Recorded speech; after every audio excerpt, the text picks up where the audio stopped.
Hi everyone, my name is Luis Chavez. This is Luis Life. I'm joined by Dr. Chrissy Billups. How are you? I'm very well, thank you. Well, How thank are you for joining me. I'm great. Thank you for Good. asking. Thanks for joining us here. We're here to talk about something you're a part of, something you're working with Dr. Burke. Yes. Can you talk to me a little bit about that? Sure. So we are in our second year of the Brother Jeffrey Gros Institute for Dialogue, Justice, and Social Action.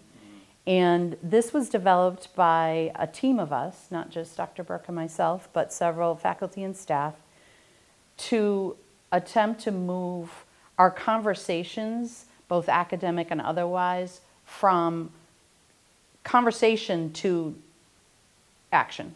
Sure. We want to put those encounters, those, presentations, all of that, the workshops, into something that helps us to make the world a better place. Sure.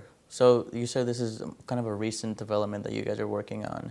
Mm-hmm. On campus, is there any way for students such as myself to get involved in this program at all, in this institute? If we could go a little bit deeper into Sure. what it is and how it came into being, Of course, I think yeah. it would lead us more naturally into, Of course, yeah. explaining that piece of it. Sure. The people that came together originally were from Multicultural Student Services, Community Engaged Learning, University Ministry, and we were all asking ourselves the questions about the academic setting and how we hold events and conferences and the peace teaching, which I'd love to come back to, Sure. to try to lift up issues of justice, and we talk about it, but what are we doing about it? We're missing the action aspect. Yeah, Right? sometimes, some people certainly are doing some, but we knew we needed to go further and deeper with it. And so we just put our heads together about bringing this into place. And there were a lot of cool things going on around campus, right? A lot of questions around diversity and breaking open questions of racism and sexism and the different phobias, right?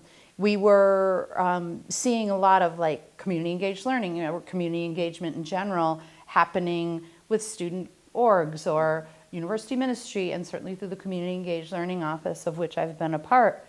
And so we really wanted to say, what's the next step in Sure. this process? And I think we've been bringing students in a couple of ways, to go back to your question, through leadership initiatives, both in ministry and community engaged learning.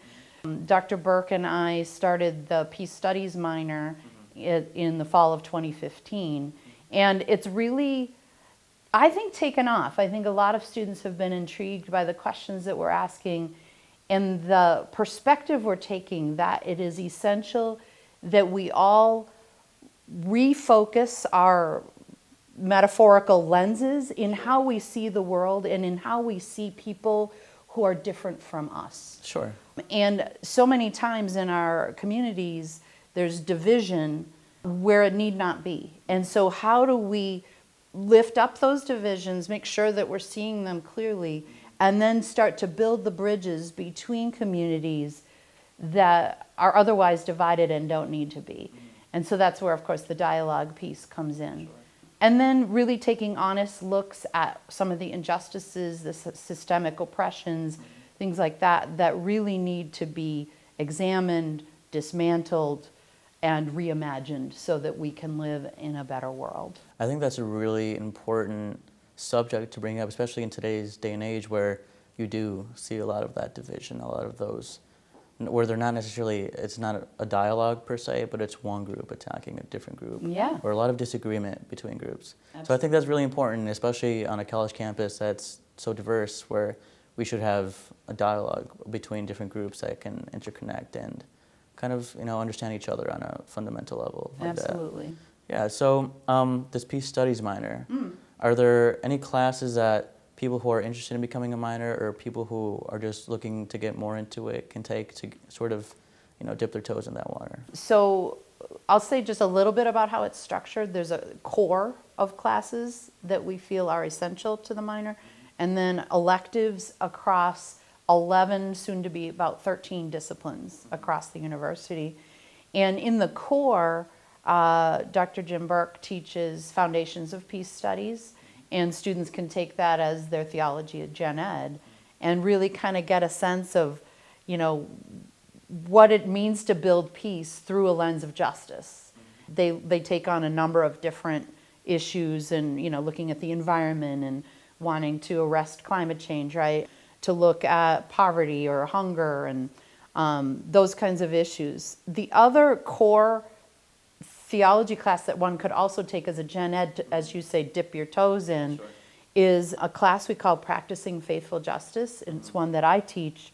And we've been focusing on the injustices of the prison system. And my students correspond with people who are incarcerated, and they really learn those stories. And when we hear the stories of people who may be living very different lives than we do or we are, Becomes totally, real. right? Yeah. And it changes the way we think about things. I think we've got a prison less than 2 miles down Right the road. down the street, yeah. But do we really know what goes on behind the walls, right? No, not at all. We're divided as if the people that live back there are no longer people, or B, aren't even there, that invisibility. And so we really kind of take that on in this class. And a lot of students get jazzed about the thought that, well, if I understand that this is an injustice, what can I do about it? Sure. And we're hoping that both those classes start to lift up those questions and really get students And that goes back jazzed. to the social action aspect of the Brother Jeff Institute. Can you talk to me a little bit why it's called the Brother Jeffrey Institute? We're calling it the Gros Institute because Brother Jeff was actually here at Lewis for a very brief time. He was the Catholic scholar in residence from 2012 to 2013, when he died in 2013. And Brother Jeff was known nationally and internationally even as someone who worked toward ecumenism. And I know a lot of our watchers won't know what that is. And it just, we have in our world over 5,000 denominations of Christianity. And those of us who ascribe to Christianity don't think that Jesus intended there to be 5,000 denominations, that rather, as it says in John 17, that we may be one. And so it's that attempt to build bridges between Christian groups that have begun to see Christianity differently, practice differently, and how can we build bridges between people in those different denominations. So he was very well known regarding his efforts on that score, and then also was very involved in the interfaith world, right? So between traditions, Christianity and Islam, or Judaism, or any of the traditions that we know globally, or even those who may not see themselves as religious, we want to make sure that that conversation is also had, because isn't it in the human best interest to make the world a better place? And by that I mean dismantle oppressive systems that keep people from fully thriving. Right. So that's why we named it after him, because we knew that justice was important to him and that the way we get there is side by side. Equally as important. Well, it sounds like the Gros Institute's really, hitting the ground with their feet running and really, doing a lot for the community here. I appreciate you coming in, giving us your time to talk about the Gros Institute. Again, this is Lewis Life. I'm your host, Luis Chavez, and thank you very much for watching.